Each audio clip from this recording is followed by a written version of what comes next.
եկեք, ես մի քիչ քաղաքական ասելիք ունեմ այդ թեմայով, եկեք պարոն Մանուկյան։ Երկու մասի է, եկեք բաժանենք բուն միջադեպին նախորդած նյութը, թե ինչից է ծագել, եւ մյուսը քաղաքականը։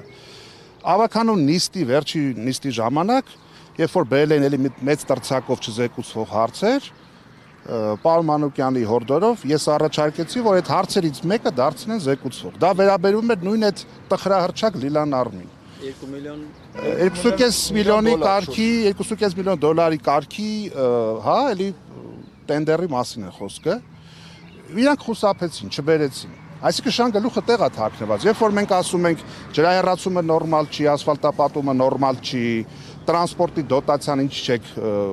կարողանում տալ, ասում են, բա մենք մանկապարտեզ չսարքենք, իսկ ինչ են ուզում մանկապարտեզ սարքեն, որ իրանց հետ փոխկապակցված ֆիրմաները այդ այնց օթից մեծ փողերով այդ այնց թերի շինարարություններ անեն։ Կներեք մի փոքր ավելում անեմ, այդ նույն ընկերությունը որ կար, եւս 4 նմանատիպ օբյեկտ ինքը թերի էր թողել, Նանսենի այգու բակերը, տոմետները գայի, Երևանյան լիճը հայտնի, այս մանկապարտեզը եւ մենք խոսում ենք, իրենք սուտը խոսում են, հետո իրանց սուտը հերքում են։ Մենք խոսում ենք 300 միլիոնը տվել եք, պիտի հունվարից աշխատեր մանկապարտեզը։ Իրանք ասում են ավարտականը չենք ընդունել։ Ժողովուրդ, պիտի արդեն աշխատեր, դրա պատասխանատվությունն ով է կրում, շարունակեք։ Լավ, հիմա շարունակելով դա, երբ որ գնում կպտում ես այն կետին, որտեղ երևում է կոռուպցիայի մետաստազը, թե իրենք ինչով են զբաղված քաղաքում, ինչն են եկել մեջ հարել, քվոտավորել էսինց, էսքեզ, այդտեղ առաջանում է նյարդ։ Ու եթե իրենք թափանցիկ էին, կոռուպցիայի մեջ թաթախված չէին, թաքցնելու բան չունեին, պիտի սենց նախ թողեին զեկուցվեր եւ բացի այդ էլ մանկապարտեզի հրապարակումից հետո ոչ թե թաղապետը զանգեր հայհոյել, այլ մի անգամից հերքեին, դնեին, բացը այդ ցույց տային, ասեն ձեր ասած մեղադրանքները սինա, անհիմն, օրինակի համար։ Բայց դա չեն արել, հիմա նախապատվությունը ես նորից չվերարտադրեմ սկզբից ինչ ա եղել, ոնց ա եղել, այսինքն գործ ունենք կոռուպցիոն նյարդին կպնելու հետ։ Իսկ երբ որ շարունակում ենք արդեն գալիս ենք այս ամենի քաղաքական մասին, այսօրվա մամուլի հրապարակումները վկայում են մի բանի մասին, որ քաղաքացիական պայմանագիրը հանրապետության կողմից ենթարկվում է շանտաժի, որ եթե հանկարծ թաղապետին հարկադրեք պաշտոնանկության կամ հրաժարականի, մենք դուրս կգանք կոալիցիայից եւ քաղաքում ճգնաժամ տեղի ունենա, ու հիմա քաղաքացիական պայմանագիրը կանգնած է երկընտրանքի առաջ։ Կամ գնում այդ ճանապարհով եւ այդուհանդերձ իրավականից զատ ենթարկում է նաեւ քաղաքական պատասխանատվության եւ ազատում է դորնորքի թաղապետին, կամ էլ իրենց կոալիցիոն գործընկերոջ կերած ղալատները շալակում են իրանց ուսին, որ մնան իշխանության։ Այսինքն դա եւս մեկ անգամ վկայում է մասի, որ Երևան քաղաքում կա հստակ կառավարման ճգնաժամ, գոյություն չունի կայուն մեծամասնություն, իրենք գերի են մեկը մյուսի պայմանավորվածությունների ձեռքին, մեկը մյուսի հետ հարաբերվում է շանտաժի լեզվով եւ երևանցիները բառից բուն իմաստով կրակն են ընկել այդ պաշտոն կիսել չկարողացող, ամեն կերպ պաշտոնին մնացող, սեփական ՍՊԸ-ներին հովանավորչական եղանակով տենդերներ տվող, քաղաքի բյուջեից սնվող, չգիտեմ, էլ ինչ ստորակետ դնելով էլ ինչ կարելի է շարունակել։ Այդ ամենի հետ գործ ունենք, թող որևիցե մեկը այդ ամենը չփորձի տեղավորի զուտ, այս ինչը կարող էր այսպես արտահայտվել, այդ ինչը կարող էր այնպես արտահայտվել, մի բան մի քիչ աճ, մի բան մի քիչ ձախ, դրանից խնդրի էությունը չի փոխվում։ Երբ որ կպտում են կոռուպցիոն իրենց գործարքներին, առհասարակ իրենց քաղաքի կառավարման ապիկարությանը, իրենց մոտ առաջանում է նման վարքագիծ, ու սա առաջինը չի։ 23 թվականի նոյեմբերին էլ այդ թաղապետերը մի ամբողջ այսպես խմբով ներխուժեցին դահլիճ, որպեսզի, այսինքն եթե այն ժամանակ լիներ պատասխանատվություն, այսօրվա այս իրավիճակը երևի թե չլիներ, հա։ Այսինքն այդ իրենց բիրտ ուժը, իրավիճակը տեղում չկարողանալը տիրապետել, երբ որ խոսում ես փաստերի լեզվով, իրենք տիրապետումը կորցնում են, հարձակվում են քաղաքական օպոնենտների վրա, ընդհանուր մինչև արդեն ֆիզիկական բռնություն գործադրելով, այս ամեն ինչը խոսում է մասի, որ իրենք իրոք թաթախված են կոռուպցիայի ու հովանավորչության մեջ եւ բ Երևան քաղաքը պետք է օր առաջ ազատել, ինչպես ամբողջ հանրապետությունը, այս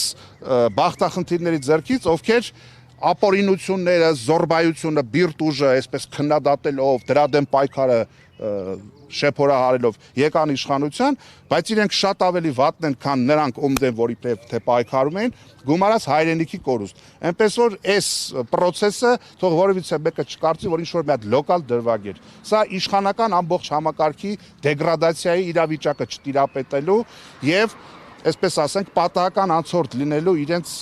ցուցիչն է, որը կարճ ժամկետում Հայաստանի Հանրապետության քաղաքացիները եւ երևանցիները շատ առաջ այս ամեն ինչին վերջակետ կդնեն։ Դուք ասում եք, թող որևէ մեկը չմտածի, որ սա լոկալ դրվագ է, կարծես թե այդ մասով նաև համակարծիք են ավականու ձեր գործընկերները այդուհանդերձ, մասնավորապես Հանրապետություն խմբակցությունը հայտարարություն էր, կուսակցությունը հայտարարություն էր տարածել եւ նշել էր, որ դուք նշում եք ենթադրյալ չարաշահումների, կոռուպցիոն գործարքների անորակ կատարված աշխատանքի մասին, իրենք շատ ավելի վեժ եւ ավելի բարձր բաների մասին են խոսում, նշելով, որ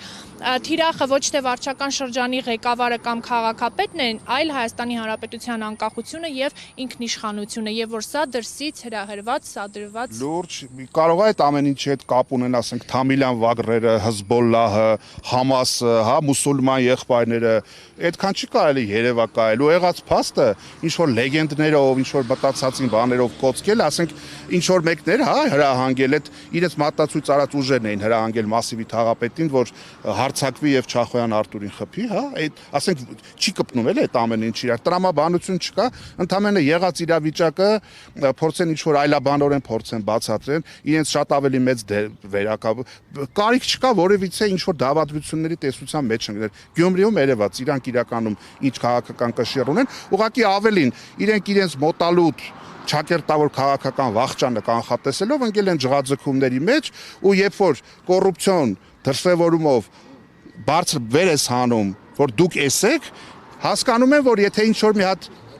փշրանքի չափով ռեյտինգ էլ ունեն, մի քանի ինչ որ տոկոս, առաջիկա ընտրություններին ընդառաջ դա էլ է մաշվելու գնա, եթե իրենք այսպես շարունակեն։ Դա առանձնապես ոչ մի բան լուրջ բան չկա դրա պատմաբանելու։ Գյումրիի հետ կապված նաև պարոն Սուքեսյան, Մայր Հայաստանին մասնավորապես մեղադրում են, որ Մայր Հայաստանը ոչ թե ընտրություններին մասնակցում է, օրինակ քաղաքային իշխանություն դառնալու համար եւ խնդիրները լուծելու համար, այլ որևէ մի ուժին օգնելու, որպեսզի դառնա քաղաքապետ, այս դեպքում Վարդան Ղուկասյանին։ Նայեք, Մայր Հայաստանը ընտրությունների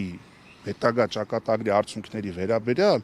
հայտարարություն արել է մինչև ընտրությունները։ Այսինքն մենք այնտեղ բարձ հայտարարել ենք, մեր մինիմալ խնդիրը ԿՊ-ին իշխանազրկելն է։ Հիմա եթե դա ստացվել է ու ԿՊ-ն իշխանազրկվել է, այդ սեփական ցավից, կսկիծից ու մռմուռից իրենց պարտությունը վերլուծելու փոխարեն ընկած փորձում են պիտակավորել ընդդիմադիր դաշտի տարբեր դերակատարներին, բայց դրանից իրականությունը չի փոխվում։ Գյումրին ցույց տվեց, որ ԿՊ-ն անելիք չունի տիմ մակարդակում։ Բոլորը կենտրոնացել են Գյումրիի վրա, բայց մի հատ նայեք Գյումրիի ընտրությունների արտահերտ ինչից եղան։ Երբ որ իրենք հարկադրեցին գոյություն ունեցող իշխանությունը մանդատները վայր դնի։ Բալասանյան դաշինքը Վանաձորում իր վիճակ էր։ Ընտրված քաղաքապետին տարան բաց նստացրեցին, հիմա մի հատ ԺՊ են դրել ընդեղ, այս քանի տարի է։ Նիկոլ Փաշինյանը իրան ճղում է կառավարության նիստի ժամանակ ասում է, ոնց կարելի է քառակուսի մետրը 100 դրամով հող սեփականաշնորհել։ Ով տենց բանանի գնալու ենք հետևից, այդ նիստից հետո Վանաձորի քաղաքապետարանը Էլի 100 դրամով հող է սեփականաշնորհում, հասկանում եք, այսինքն մեկ դիմությունը կապ չունի, չէ՞ իմ ասածների մեջ։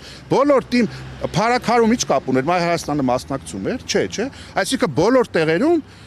իշխանությունը շռնդալից պարտություն է կրում ու որևիցե ինչ որ մի այլ բանով դա բացատրել պետք չի։ Պարզապես Հայաստանի Հանրապետության քաղաքացիները մերժում են ԿՊ-ին լոկալ մակարդակներով, իսկ առաջիկա համապետական ընտրությունների ժամանակ, ինչպես ավականոդիստի ժամանակ ասեցի, գալու է Ախուրյանցի անոյի վրեժի ժամանակը։ Բոլոր նրանք, ովքեր հույսով քվ են տվել այս իշխանությանը, վրեժ խնդիր են լնելու այդ իշխանությանը այդ կաբինետներից վռնդելով։ Ինչի շատ քիչ ժամանակ է մնացել։